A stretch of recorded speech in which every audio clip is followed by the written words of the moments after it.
మణిపూర్ సంక్షోభం నివారించడంలో కేంద్ర ప్రభుత్వం ఘోరంగా విఫలమైందన్న అపవాదును మూటగట్టుకుంటోంది కేంద్ర ప్రభుత్వం. కేంద్రంలోని మోదీ సర్కార్కు ఇది మాయని మచ్చగా మిగిలిపోనుంది. మణిపూర్ ఇండియాలో అంతర్భాగమే అయినా ఎక్కడో విసిరేసినట్లు ఉన్నందున గత పాలకులు కూడా పెద్దగా పట్టించుకోలేదు.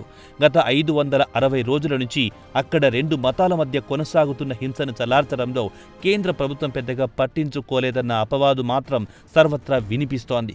2 మతాల మధ్య హింసలో సామాన్యుడు ప్రాణాలు కోల్పోతున్నాడు, కుటుంబాలు చెల్లాచెదరవుతున్నాయి. అదే సమయంలో కొన్ని కమ్యూనిటీలు పూర్తిగా తుడిచిపెట్టుకుపోతున్నాయి. ఇంత జరుగుతున్న కేంద్ర ప్రభుత్వం మాత్రం మౌనముద్ర వహించడం విమర్శలకు తావిస్తోంది. మణిపూర్లో ఎక్కడ చూసినా పేలుళ్లు, తుపాకుల శబ్దాలు, రాత్రిపూట ఏడుపులు, పెడబొబ్బలు వినిపిస్తున్నాయి.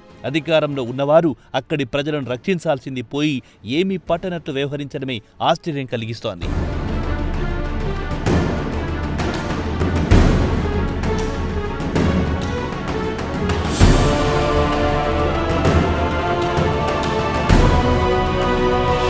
ఈ నెల 7వ తేదీన మణిపూర్లో హమర్, కుకి, జోయి కమ్యూనిటీలపై విపరీతమైన దాడులు జరిగాయి. జోసాంగ్ కిమ్ హమర్ అనే 31 ఏళ్ల 3 పిల్లల తల్లిని జైర్వాన్ అనే గిరిజన గ్రామంలో హత్య చేశారు. ఆమె ఇంటిని తగులబెట్టారు. ఆమెపై లైంగిక దాడి చేశారు. ఆమెను చిత్రహింసలకు గురి చేశారు. ఆమెను మంటల్లో తోసేశారు. దీన్ని బట్టి చూస్తే మణిపూర్లో గిరిజన ప్రాణాలకు విలువే లేదని తెలుస్తోంది. ప్రస్తుతం అక్కడి ఉనికి, భూమి, వారసత్వం పోరు సాగుతోంది. ఇక్కడ కొన్ని తెగలు వారి ఆనవాళ్లు లేకుండా చేయడమే గత కొంతమంది లక్ష్యంగా కనిపిస్తోంది. అందుకే వారి బ్రతుకులను నాశనం చేయడమే కాకుండా వారి ఇళ్లను, వారి సంస్కృతిని, వారి బ్రతుకులను, వారి గౌరవాన్ని ఆనవాళ్లు లేకుండా చేయడమే లక్ష్యం. మణిపూర్లో ఉండేవారు భారతీయ పౌరులు కాదనే స్థాయికొచ్చింది అక్కడి ప్రభుత్వం.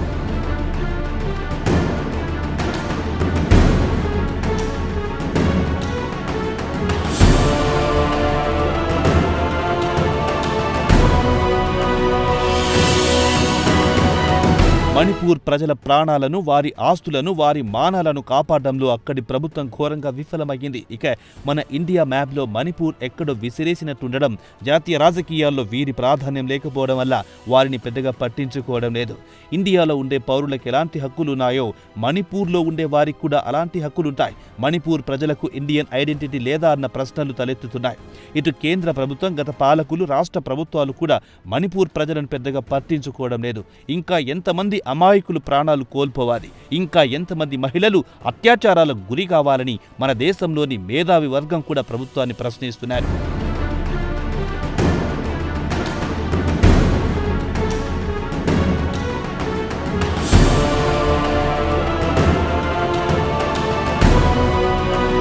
మణిపూర్లో హింసను అణిచివేయడానికి కేంద్ర ప్రభుత్వం 20 అదనపు సెంట్రల్ ఆర్మ్డ్ పోలీస్ ఫోర్సెస్ను పంపించింది. అలాగే central reserve police force, border security ఫోర్స్ను పంపించాయి. అక్కడ హింసను అదుపు చేయడానికి పంపించాయి. కానీ ఎలాంటి తీర్మానం చేయలేదు. మిలిటరీ ద్వారా అణిచివేయడం తప్ప అక్కడ వాస్తవాల గురించి అక్కడి ప్రజలతో మాట్లాడి పరిష్కరించకుండా కేవలం అణిచివేతకి పెద్దపీట వేశారు ఢిల్లీలోని బ్యూరోక్రాట్లు. మణిపూర్లో ప్రధానమైన తెగల విషయానికి వస్తే హమార్, కుకి, జోమి కమ్యూనిటీల ఇబ్బందుల గురించి పట్టించుకోవడం లేదు. తమ సైనిక బలంతో వారిని అణిచివేయడానికి ప్రయత్నించింది ప్రభుత్వం. సిఆర్పీఎఫ్ దళాలు 10 హమార్ గ్రామ వాలంటీర్లను దారుణంగా కాల్చి చంపింది. వారిని మిలిటెంట్లని ముద్ర వేసింది. మణిపూర్ ప్రభుత్వం పౌర హక్కులను కాల రాస్తోంది. అమాయకులైన గిరిజనులను మిలిటెంట్లని ముద్ర వేసి దారుణంగా కాల్చి చంపుతోంది.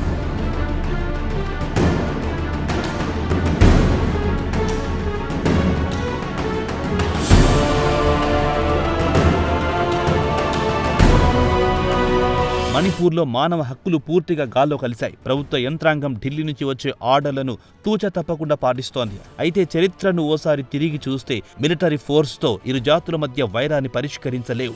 దీనికి ప్రభుత్వం చిత్తశుద్ధితో దీర్ఘకాలంగా ఉన్న పెండింగ్ సమస్యలను నిజాయితీగా పరిష్కరిస్తేనే అక్కడ శాంతి పునరుద్ధరణకు అవకాశం ఉంటుంది.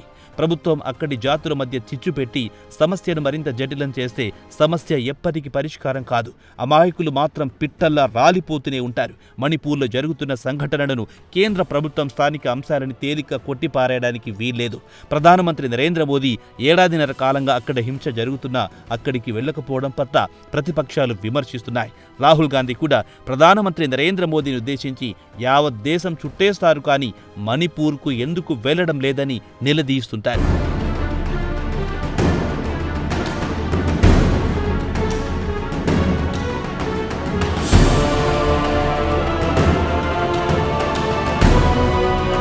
మణిపూర్లో 2 కూకీ మహిళలను నగ్నంగా ఊరేగించడం పట్ల ప్రధాని స్పందించారు.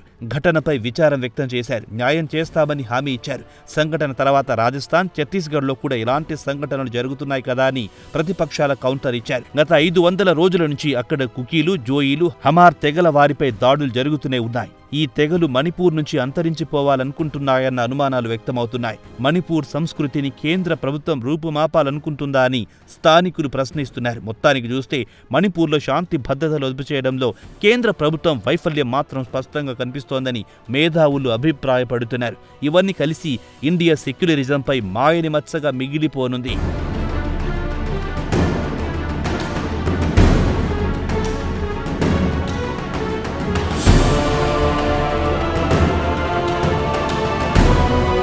మణిపూర్లో కేంద్ర ప్రభుత్వం విషమ పరీక్షను ఎదుర్కొంటోంది. ఎందుకంటే కేంద్ర హోంమంత్రిత్వ శాఖ ఈ నెల 12న ఒక ప్రకటనలో ఈశాన్య రాష్ట్రాల్లో 2014 నుంచి 2023 వరకు సామాన్య పౌరుల మరణాలు 82% వరకు తగ్గాయని గొప్పగా చెప్పింది.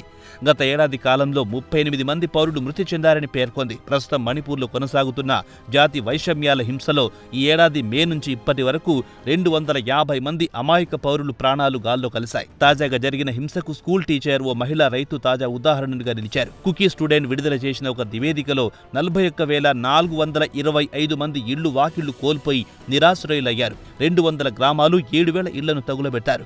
360 చర్చిలు దహనమయ్యాయి. అలాగే పలు ప్రార్థనా స్థలాలు ధ్వంసమయ్యాయి. 207 మంది కుకీ, జోమి, హమార్ కమ్యూనిటీకి చెందిన వారు హింసలో ప్రాణాలు కోల్పోయారు. అయితే ప్రభుత్వ రికార్డులకు దీనికి పోలికే ఉండదు. ప్రతిరోజు మణిపూర్లో హమార్, జోమి, కుకీ తెగల వారు ఒక్కొక్కరు కనుమరుగవుతున్నారు. ప్రస్తుతం వారు పడుతున్న మానసిక వ్యధలో ప్రతి భారతీయుడికి అంతో ఇంతో బాధ్యత ఉంది. ఎక్కడో ఇజ్రాయెల్ హమాస్ యుద్ధం గురించి, రష్యా యుక్రెయిన్ యుద్ధం గురించి మన మీడియాలో పెద్ద ఎత్తున చర్చిస్తోంది. మరి మన దేశంలో ఓ భాగమైన మణిపూర్లో జరుగుతున్న హింస గురించి మీడియాలో పెద్ద కవరేజ్ రావడం లేదని స్థానిక మణిపూర్ పౌరుడు అక్కసుగక్కడంలో తప్పేమీ లేదు కదా. మణిపూర్లో అచ్చదీన్ రావాలని కోరుకుందాం. మన ప్రభుత్వం కళ్ళు తెరవాలని కోరుకుందాం. వారు కూడా మన ఇండియన్స్. మనకున్నట్టుగా వారికి హక్కులున్నాయన్న విషయం మాత్రం మరవరాదు.